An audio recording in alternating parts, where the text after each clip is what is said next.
యేసుక్రీస్తు నామములో పరిశుద్ధాత్మ ఆశీర్వాదమును ప్రతిరోజు పొందుకుంటున్న ప్రతి ఒక్కరికి హృదయపూర్వక వందనాలు తెలియజేస్తూ ఉన్నాను.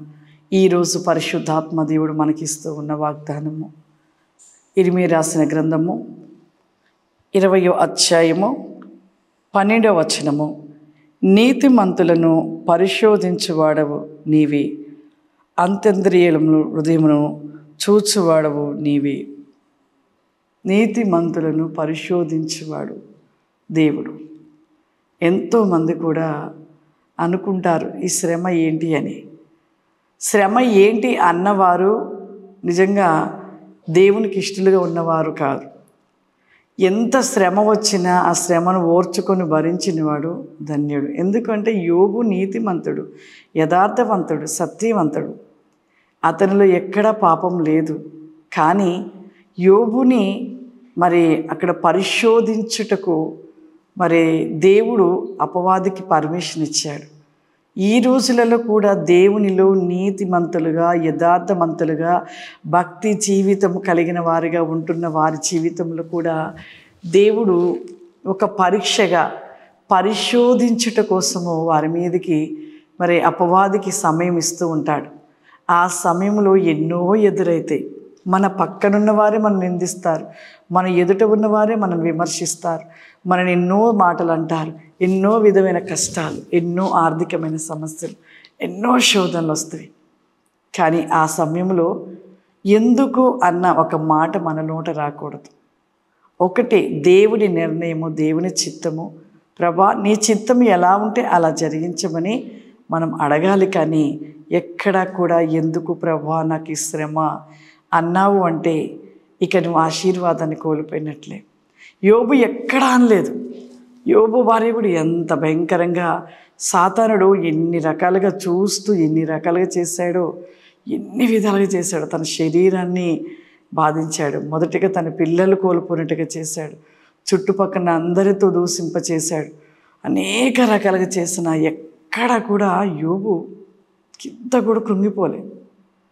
ఎక్కడ విమర్శించినా సంతోషంగా దేవుడి చిత్తము, ఆయనే ఇచ్చాడు, ఆయన తీసుకెళ్తాడు, ఆయనే ఉంచుతాడు అనే ఒకే మాట. ఆ సమయంలో ఎంత విశ్వాసాన్ని కలిగి ఎక్కడ కూడా తన హృదయములో చిన్న నొప్పి కూడా కలగలేదు. దేవుడు పరిశోధించాడు, పరీక్షించాడు. యోబు విషయంలో సమయం అపవాదికి ఇచ్చాడు. చివరికి నీతిమంతుడిగా ఉన్న యోబు నీతిమంతుడిగానే ఉన్నాడు. ఈ రోజులలో అలా ఉంటున్నామా? మనకి ఆర్థికమైన కష్టాలు వచ్చినాయి అనుకోండి, వెంటనే ఏదైనా అబద్ధం ఆడటాన్ని కానీ అన్యాయపు పని చేయడానికి కూడా పరిగెడతారు కొంతమంది. ఎందుకు అంటే మాకేమీ లేదు కదా, ఒక చిన్న తప్పు మాట్లాడితే తప్పేముంది అంటారు. కానీ అక్కడ ఏమీ లేకుండా చేసిన యోబు నీతిమంతుడిగానే ఉన్నాడు. మన జీవితంలో నీతిమంతులైన వారికి వస్తేవి. ఎందుకు అంటే నీతిమంతుడిగా నీవు ఉన్నావా లేదా, నిజంగా అబద్ధముగా అక్కడ దేవుడిని పరిశోధించుటకు అపవాదికి సమయం ఇచ్చినప్పుడు ఎందుకు అని ప్రశ్న రాకూడదు.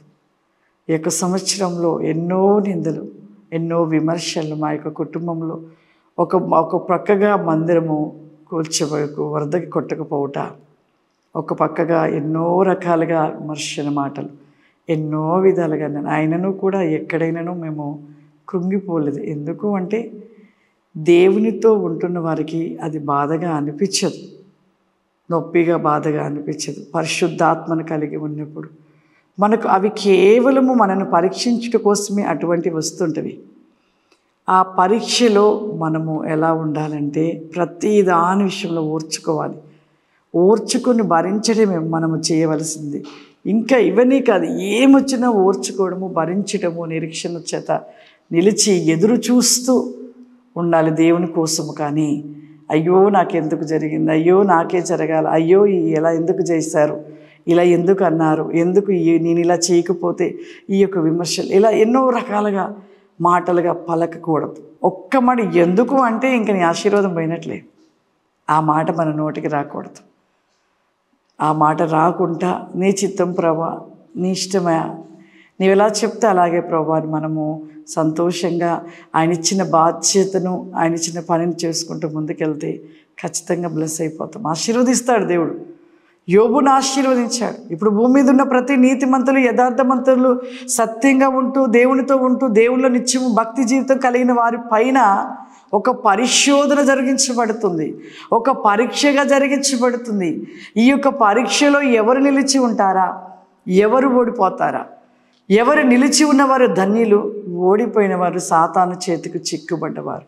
కాబట్టి ఇంత పరిశుద్ధ గ్రంథంలో ఎన్నో మాటలు శోధన విషయంలో తెలుసుకొని కూడా మనము అటువంటి శ్రమలు వచ్చినప్పుడు భరించడము, సహించడము, నిరీక్షణ కలిగి ఉంటే ఖచ్చితంగా మనం దీవించబడతాము, ఆశీర్వదించబడతాము. సర్వశక్తివంతుడ దయగల తండ్రి, నీకు వందనాలు చెల్లిస్తున్నాను ప్రభా. నిత్యమే ప్రభా, నీతిమంతులకు, యథార్థవంతులకు, సత్యవంతులు, భక్తి జీవితము కలిగిన వారికి ఒక పరీక్షగా నా ప్రభా ఈ భూమి పైన అపవాది సమయము తీసుకుంటూ ఎంతో భయంకరముగా ప్రతినేకము చేస్తూ ఉండగా నా ప్రభా ఓర్చుకునుట, భరించుట, సహించుట, నిరీక్షణ కలిగి ఉండట ప్రభా, నమ్మకముగా నిలిచి ఉండట ప్రభా. ప్రతి వేగమే అతి క్రిస్టలోసమే ప్రభా. ఈ ప్రోగ్రాం చూస్తున్న ప్రతి బిడ్డను నా ప్రభా మీరు దీవించండి, ఆశీర్వదించండి నాయన. ఏ సమస్య, ఏ బాధ, ఇబ్బందులు చేత ఉన్నారో ప్రభా అట్టి వేగం నుండి స్వస్థత, విడుదల ప్రతిని క్రాస్యముని దయచండి నాయన. నీకు వందనాలు. వెస్టెల్ బికాబ్రి ఖామ్ దళరవాసి గ్లోరాబాది కావరిమా రికోలరవాసి ఖామ్ ది మైక్లవాసి కావరి బ్లాక్ అండ్ బ్లాక్ ఏ ఫ్లవరిమా వెన్ బి గోబ్రి కాస్మే తండ్రి మీ శక్తి చేత నింపండి, మీ అభిషేకము చేత నింపండి, మీ ఆత్మ వేగము చేత నింపండి. ప్రతి రిమోది లిస్టెల్ కాస్యముని దయచేయమని యేసు నామమున నడుచున్నాను తండ్రి. ఆమేన్. God bless you. దేవుడు మిమ్మల్ని దీవించును గాక. ఆమేన్.